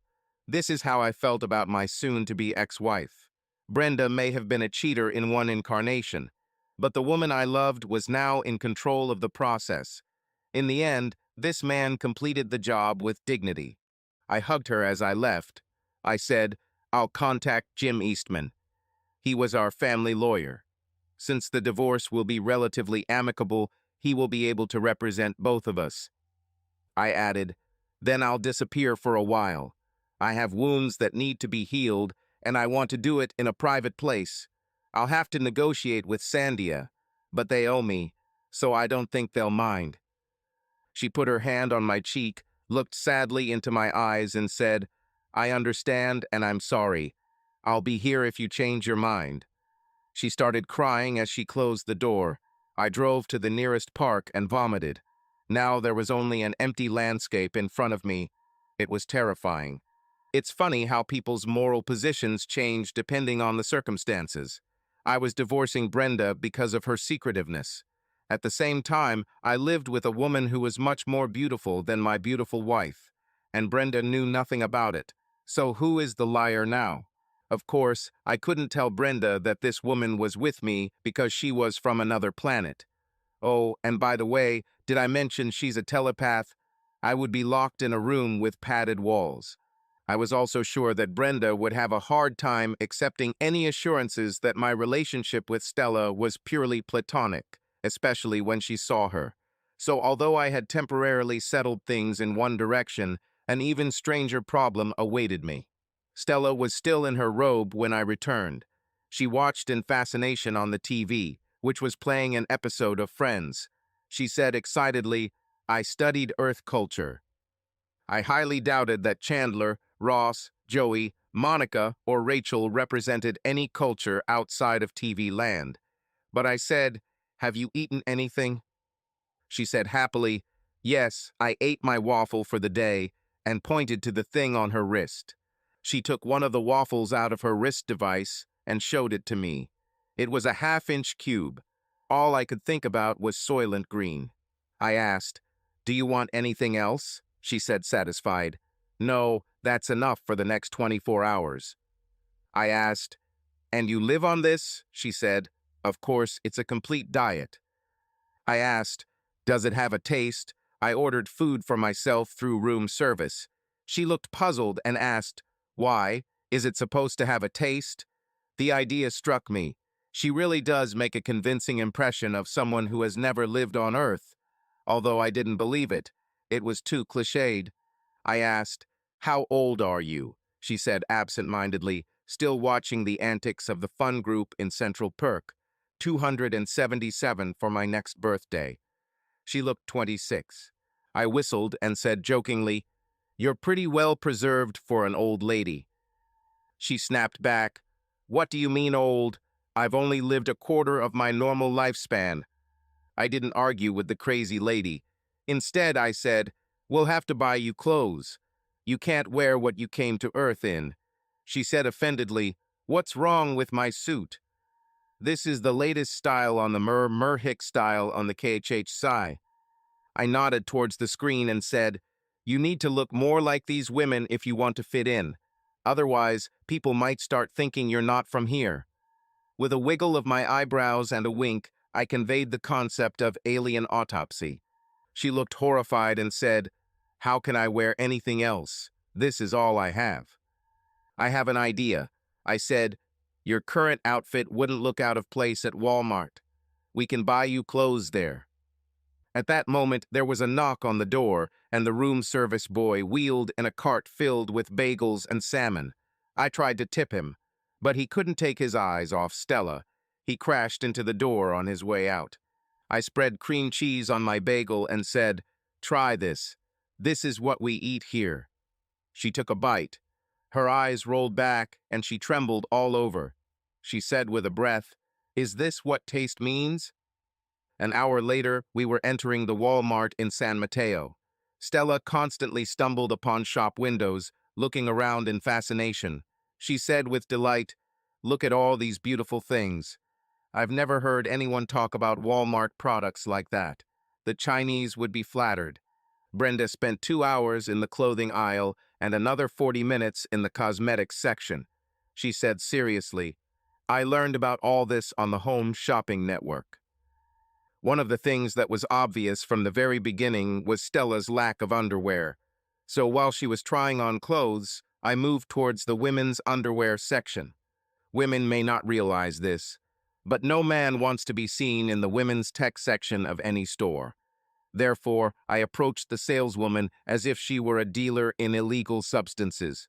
Her badge said Ruby Sue. I asked Ruby Sue if she could sell me some basic lingerie. She looked at me askance, as if she thought I was buying it for myself. I nodded towards Stella and said, "This is for her." Stella sat on the floor, happily trying on shoes.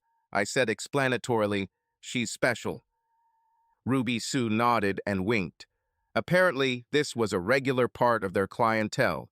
She asked, "What size is she?" I said, "I have no idea." Seriously, men don't know anything about breasts. We just love playing with them. The saleswoman said, "She looks like a 32D or a double D." I said, "I'd go with the biggest size, they're huge." Stella changed clothes in the fitting room. Walmart had no problem allowing me in as her guardian. I imagine this happens to them often. I had to get used to the fact that my star girlfriend had no complexes about her body. She simply took off her suit and happily put on her new lingerie.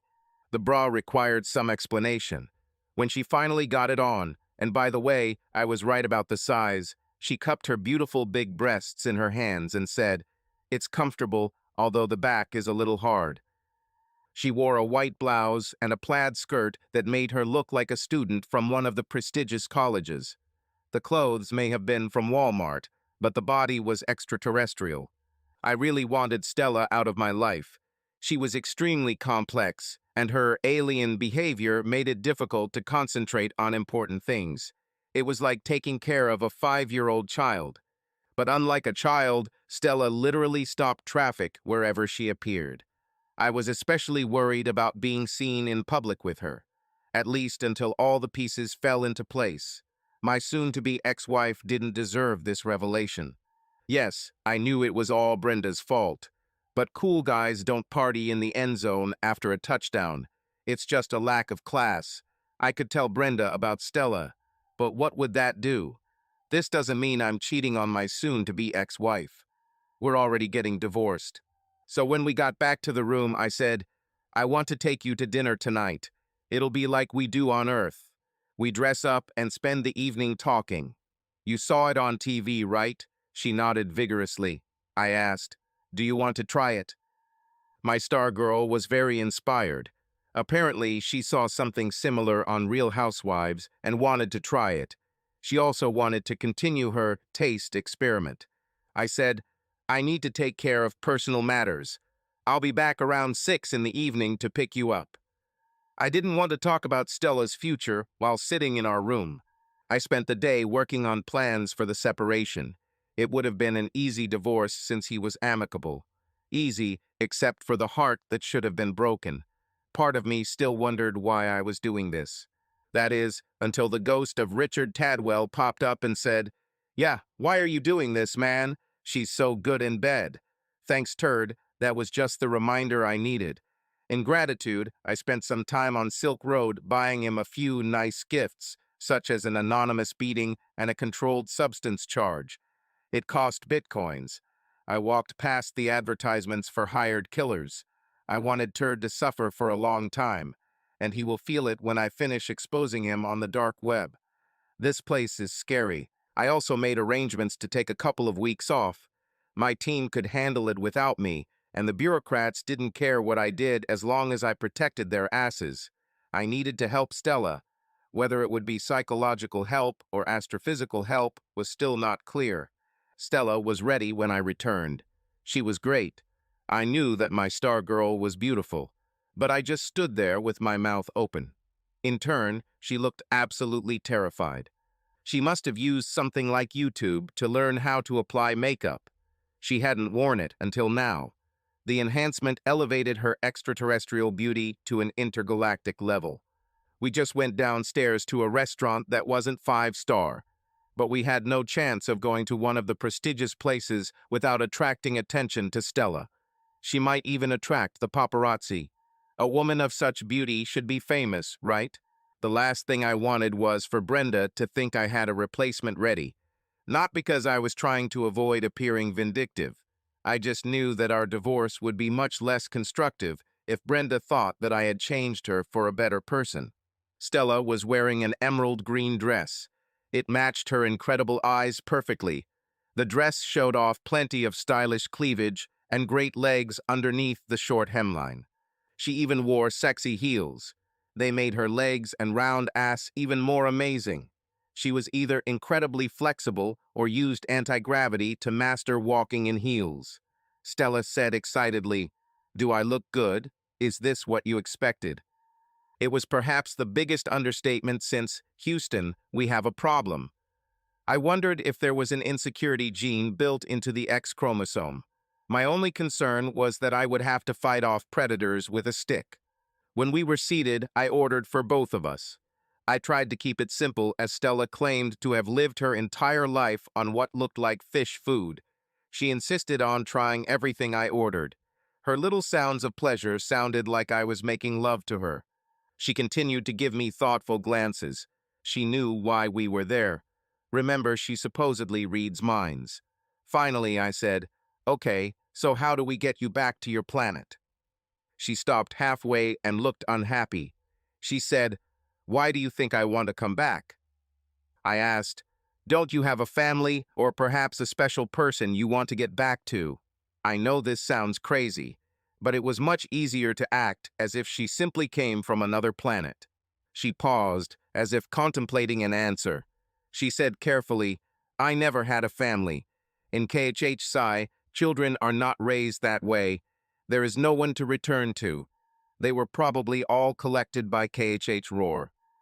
Then she hesitated and added shyly, "Maybe you are my special someone. Have you ever thought about it?" I said unbelievably, "How can you even say that? We've only known each other for 24 hours. She tapped her finger on her head and said, "I know everything about you. You are the one I value in a life partner. You are kind, decent, smart, funny, and adventurous. I know that your current partner made a huge mistake by doing what she did. What she did, I would never make such a mistake." Then it dawned on me. Maybe this opened a way forward. But first I needed to absolutely confirm something. I looked closely at Stella, trying to read her face, and said, "When I went to bed last night, you said that you needed to turn off your mind. What did you mean?" I knew the question was unexpected. I wanted it to be like this. Let's see what she says to this. She laughed and answered immediately. "Our race has always interacted telepathically. We may have once communicated by voice, but our planet is much older than yours." She added casually, "Our telepathic receptors are omnidirectional. It's like human hearing, so there's always background noise. We screen our minds out of politeness. People on your planet don't do that. So I have to filter it, and it's tiring. It helps if I can turn off my sensors. It's like your need for sleep." Wow, this was too detailed an explanation to make up. I said, stunned. "So, what are you telling me, really? Are you really an alien? But still, you're just a woman."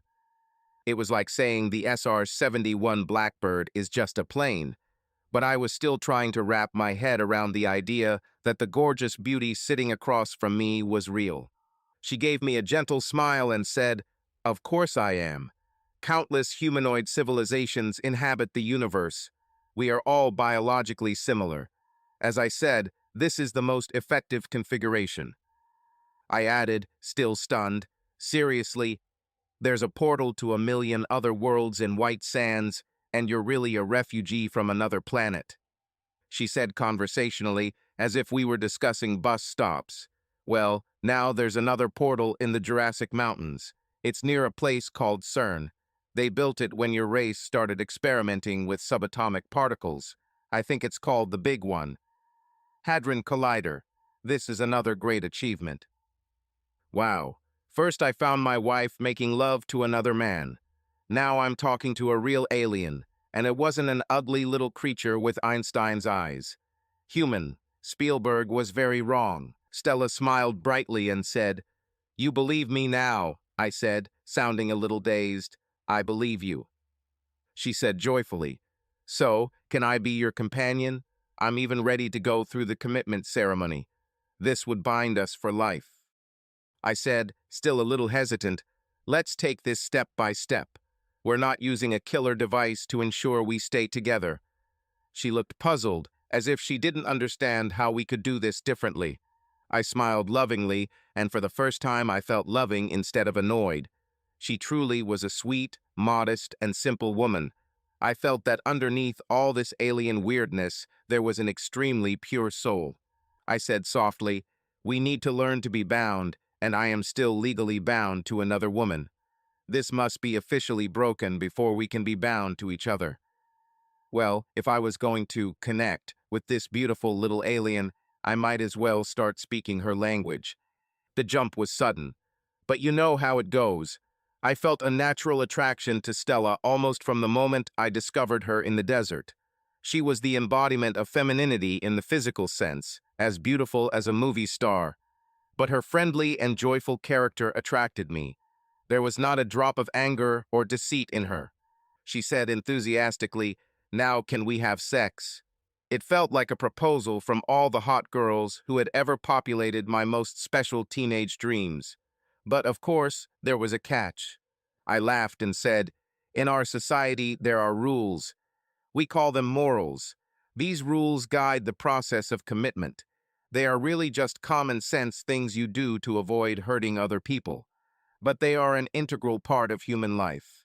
So you will have to learn what it is before we can be connected." Stella looked like she wanted me to get to the point. I added, laughing, "One of those rules is that two people can't have sex if they're involved with another person. Right now, I'm still bound by the promise I made to my ex-companion, and I'll lose my honor if I do. Having sex with you before this agreement is essentially broken by mutual consent." Stella looked very disappointed, which didn't even come close to describing how I felt. I reached across the table and took her hands in mine. They were tiny and silky smooth, like a warm cup of tea in fine porcelain. This was the first time we touched each other. The feeling of intimacy and love exploded in my head like a supernova. Stella conveyed her feelings directly and without shielding. They gave me an overwhelming feeling of peace and satisfaction. I said, "I have no idea why I'm so lucky, but I know that we can live a happy life together, and that starts here and now. I'm human. You're not human, so it doesn't matter if it's 50. I spent a little time looking for a place for us. I wanted a safe place, close to the city, where Stella could begin to get accustomed to the earth and earth ways. We spent the 2 weeks I took off setting up the place while I racked up my huge Marriott account. I felt like I needed to keep Stella a secret. I know this sounds hypocritical, because Brenda's secrecy is what ended our marriage. But I hid my star girlfriend for another reason. First of all, I didn't have sex with her. More importantly, our marriage is already over. It just wasn't officially terminated yet, and I wanted to keep the process amicable. Many divorces descend into bitterness and hostility. People make noise, beat each other up, and experience emotional distress. But the process can proceed without hostility and chaos. Brenda and I were worthy enough to interact in a civilized manner. Or maybe we were just sticking to the old principle: never show that you're sweating. Either way, none of us showed how hurt we were. Instead, we discussed it until the end, which, while not ideal, was something we could both live with. During one of these discussions, other people's perspectives came up. The transition to other people was a foregone conclusion. We were both quite attractive and heterosexual, so there will inevitably come a time when we begin this journey. Brenda said, confused, "Davy, I want to talk about where we go from here. I've been asked out by a lot of men since we broke up, and I want your permission to start dating again." It wasn't as patronizing as it sounded. Obviously, we'll both find other people.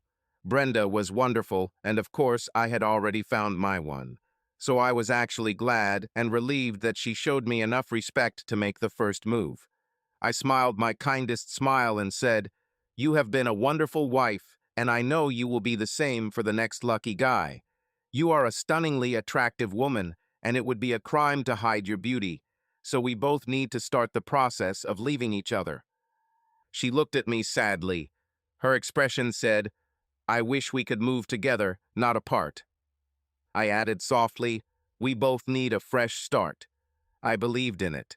There is never a way back once the connection is broken, no matter how much you want it. If you do this, it will always be an imperfect compromise with the past. Stella gave me the promise of a bright future. I wanted Brenda to have that same hope. I also recognized my star girlfriend. Stella could have emerged from a wormhole from the center of the galaxy, but her personality seemed like she came on a bus from Nebraska. She was simple, happy, and benevolent, not an inflexible alien superintelligence. Although sometimes I had to warn her not to get into my head. She continued to peek in cautiously, like a devoted golden retriever, just checking, wanting to be sure. I rented a house in Sandia Heights, which was convenient to take Highway 556 to the National Laboratories. The area was upscale, but still had a rural feel. This gave Stella space to walk around without worrying about close neighbors. The guy I rented the house from wanted to sell it, so we made a deal. Once the divorce is finalized, I will buy him for his asking price. At this time, the house was taken off the market. The purchase took place a month and a half later. Helping Stella adapt to my world more than made up for any residual regrets about losing Brenda. Stella's world was a preview of Earth's future. It was catastrophically overcrowded and polluted to the point that trillions of its inhabitants had to live inside polymer domes. Therefore, their society was, of necessity, highly regulated and limited. Each person was assigned a role at birth, and they spent their lives doing what was assigned to them. Stella herself was a console operator at the transportation center, so she had knowledge in one small area that was completely irrelevant in my world. Imagine mobile phones. They are ubiquitous. Everyone uses them. But very few of us understand how cell phone electronics or the cellular network work or are able to build one. This was Stella's situation. She was not one of those who created and controlled the technology or directed the work. She was a simple technician. Now let's go back to the 18th century. Knowing how to use a cell phone wouldn't do you any good back then. At the same time, everyone around you would know how to handle life better than you. This was the challenge that Stella faced. Even if she had experience of a world that was much more advanced, she had to learn to live here. She spent hours on the internet. They had something similar in her world, but access was built into the human mind. All you had to do was think. Now Stella had to master social networks and everything else related to life online. Even worse, she had to do it on a device that she considered one step above the stone tablet. When Stella learned to talk, dress, and behave like an ordinary earthly woman, I began to take her to different places, like an ordinary couple. One evening, we had dinner at Antiquity, a restaurant located in Albuquerque's historic square. They served the best Chateaubriand in the city. Brenda and I ate there often. No man would feel completely confident appearing in public with a woman like Stella. She causes a stir wherever she goes. Next stretch, people stare. It's like the reaction of the inhabitants of the African savanna when a lion appears. However, I wasn't worried about losing her since she didn't seem to notice other people. It was like I left an imprint on her like a duckling. That night, she wore a classic little black dress with a simple string of pearls. She has such perfect features that when you look at her, you get the feeling of looking at a beautiful work of art. All the men and some women looked at her with lust as she sat comfortably in the intimate booth against the wall. We shared a plate of carpaccio, and Stella was so enamored with the little pieces of beef that she quietly purred and purred in my head. At that moment, a friendly voice said, "Hi, Davy. I knew I would meet you sooner or later." I heard this voice for 14 years, so I said happily, without looking up, "Brenda, good to see you." She was standing next to our table with a guy who was clearly her date. She looked as energetic and sexy as ever. I stood up from the booth and said, introducing myself, "Stella, This is my ex-wife, Brenda." Stella looked up and said calmly, "It's nice to finally meet you, Brenda. Davy has nothing but good things to say about you." It was cruel. The full force of Stella's beauty made Brenda and her companion blink. It was like the reaction when you step out of the shadows into bright light. Brenda said, embarrassed, "This is my fiancé, Tom." We shook hands. I knew who Tom Holland was. He was the largest developer in the entire Middle Rio Grande Basin and was rumored to be a GOP candidate for a Senate seat. "We've both definitely upped our ante." I said, "Nice to meet you, Tom, and I wish you both nothing but happiness." Then there was the typical smiling retreat maneuver that people do when they can't get out of a situation fast enough. I sat back down and they went to their table. Holland took one last, incredulous glance back. Stella said calmly, "She still regrets losing you, and this man has very dirty thoughts." The chance meeting with Brenda was just a coincidence. We were at Antiquity for a different reason. I looked into Stella's incredible emerald eyes and said, "I told you we have a commitment ceremony where two people commit to each other." She said, "Yes, but there is no implant that guarantees fidelity." I said, "But we have a symbol that a woman wears to show her devotion." I have learned to somewhat mask my thoughts, so it was a surprise when I took out the ring. I said, "We can only promise to be faithful, but I would die before I betrayed that." The explosion of pure, genuine love almost knocked me out of the booth. She said enthusiastically, "Now can we have sex?" We had sex for the first time that night. I was nervous. It wasn't about performance. It was the anxiety you feel when taking that last intimate step with the most important person in your life. An additional complication was that this woman was not entirely human and came from a culture where the act of sex was more transactional than intimate. So I wanted to take things slow. We both knew what would happen, so we went straight to the bedroom. I approached my star girl and looked into her unearthly emerald eyes. I said, "How do you start making love in your world?" She said indifferently, "We just do it.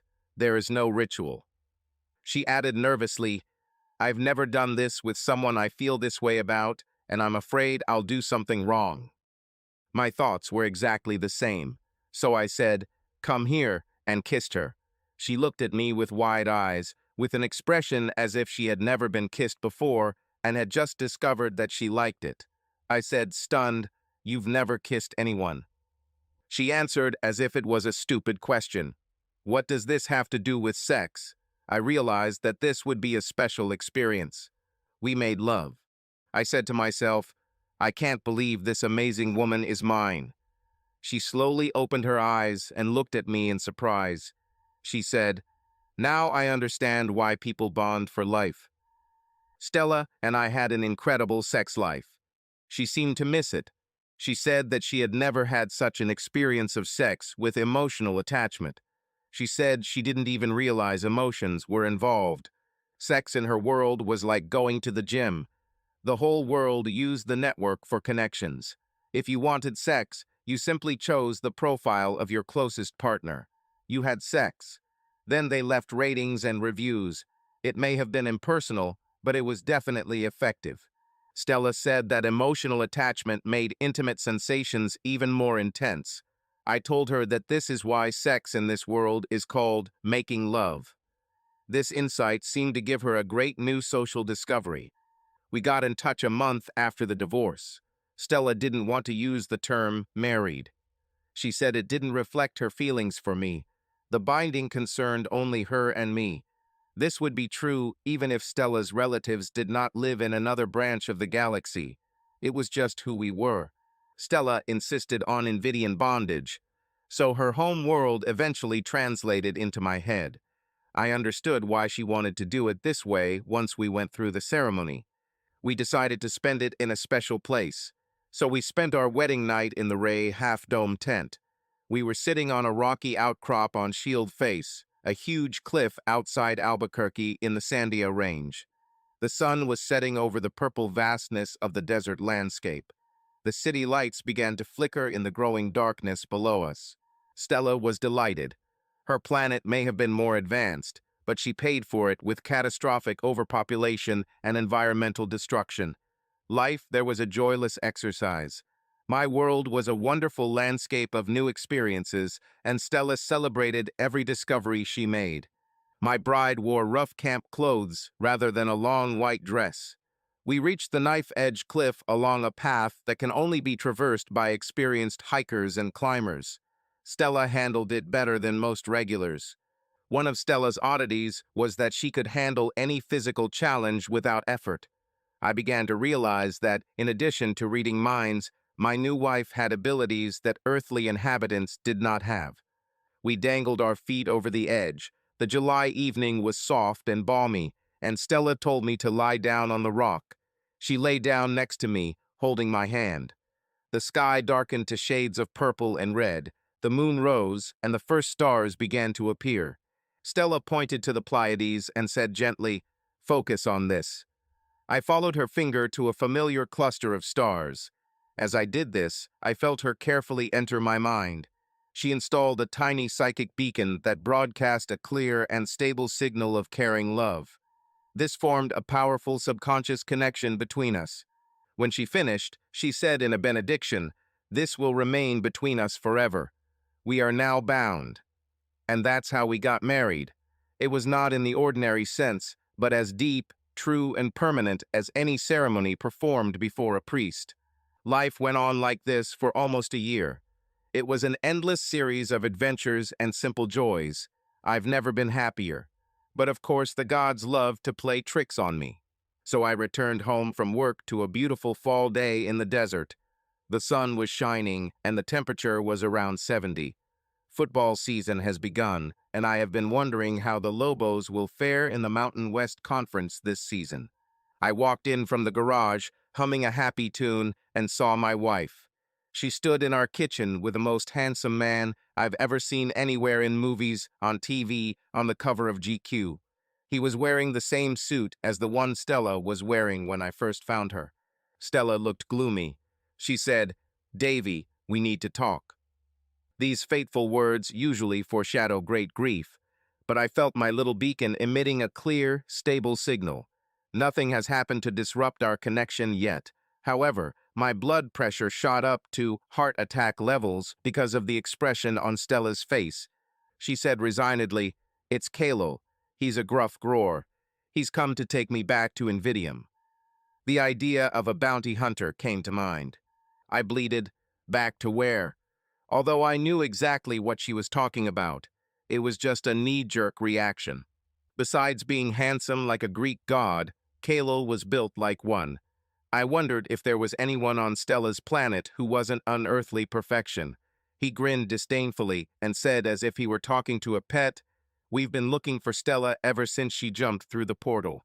Now that we've found her, I'm here to bring her back." I said, "This is crazy. She loves me. Why would she want to leave with you?"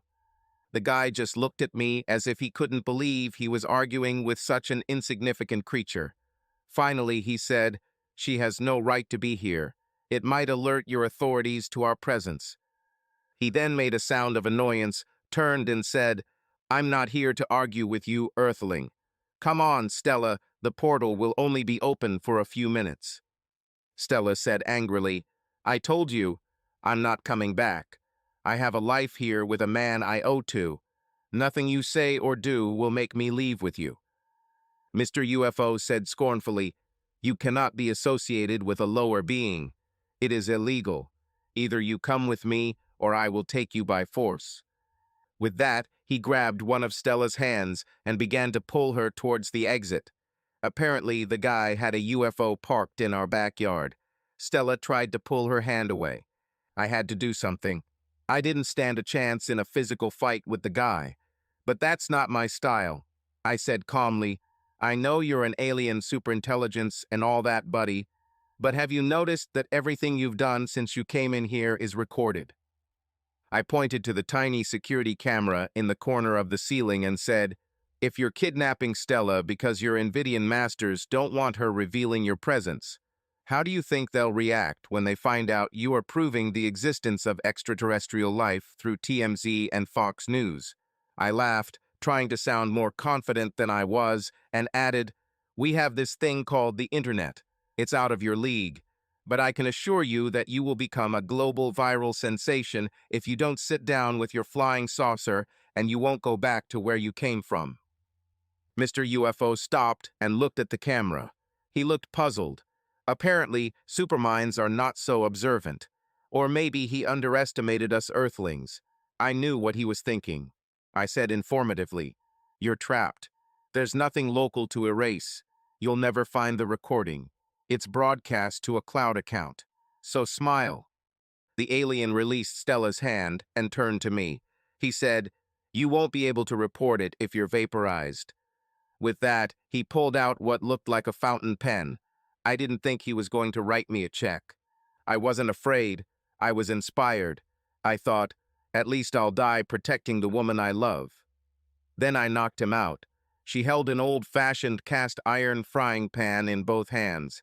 It was a very effective low-tech solution to a high-tech problem. The lighthouse in my head flashed brightly. It was Stella, soaring with joy. She said, "I was always afraid that someone would come for me. I think we're finally safe." Of course, this presented us with a new problem. We needed to get rid of the body. There are many ghost towns around Albuquerque. The closest one was called Golden.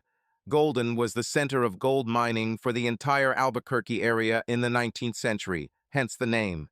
There was a Catholic church, saloons, shops, a school, and even a stock exchange. But the gold ran out at the end of the century, and by the 1920s Golden had become a ghost town. Their old cemetery is next to the restored church, built in 1830. Stella and I drove 30 miles from our house with Kalil strapped in the back seat, a la Weekend at Bernie's. The area was completely deserted, as we expected. I parked and left the headlights on. We dragged the body through a brittle desert bush and into an area of old graves. I was aware of the urban legends I was mixing up while burying an alien in a ghost town. The ground was mostly a sandy bed, so digging was easy. It's not like they had the guy's fingerprints. He will remain a mysterious unknown. That is, if he is ever found. We threw him into a hole and buried him. Then we returned to the truck. It was 10 o'clock in the evening when we finished our ominous work. I plopped down in a chair by the fireplace. Stella sat calmly in her usual position on the sofa. I asked, "Do you want to talk about it? After all, she just killed a man." She looked at me calmly and said, "There's nothing to talk about. I will never leave you." So I did what needed to be done. I dug deeper. Why? Maybe because I'm an insecure weakling. But then again, Stella just killed someone. I said, "How does that make you feel? Okay, Snowflake, this is enough." She said simply, "You are the person to whom I am indebted, and Kalil was going to turn you into a cloud of constituent particles. I could not let that happen. I promised to be your life partner, to support you in everything. I meant it." And this captured all that mattered in one simple statement. Married people take care of each other. This is a constant thing, regardless of the planet. This beautiful woman could have emerged from a wormhole from another branch of the galaxy, but she understood what love and loyalty meant. Time has passed, and we have grown old. Stella was fascinated by aging. She told me that the causes of aging are well understood, and if there is knowledge, then there is a way to control the process. We call it epigenetics here on Earth. We have even begun to conduct serious research on the manipulation of telomeres and genes, but the people in Stella's world perfected this process eons ago. It was like visiting a solarium. Every citizen went through a life cycle procedure. You lie down in a special device. It scans you and repairs any defects. Then you're ready for the next cycle. Because these cycles were similar to Earth's lifespan, citizens in Stella's world lived very long lives, always in perfect physical condition. Now we both felt the weight of the happy years we had spent together. Stella's incredible beauty prevented her from experiencing the classic signs of aging. In fact, she was beautiful at any age. I'm just getting old. My passion for fitness kept me relatively healthy, but there was no way to avoid the terrible diagnosis. This was draining the vitality from me, and Stella was in despair. When things became unbearable, my wife loaded me into our truck, and we headed south. There was a starry sky over the desert when she parked next to where we first met. We then began the painful journey through Jornada del Muerto to the obelisk. 4 miles is a long way for a nearly dead man, and it took several hours. Stella supported me every step of the way, her hand on her shoulder, like a warrior wounded by life. The 12-foot monument was visible as a black presence against the starry sky. The desert was silent. The wind was blowing from the west. I was sweating and breathing heavily from the effort. Stella released my hand and gently leaned me against the black lava of the obelisk. She was wearing the suit and the device on her arm that she had on when I first met her. She walked a few yards behind the obelisk and did something with the device.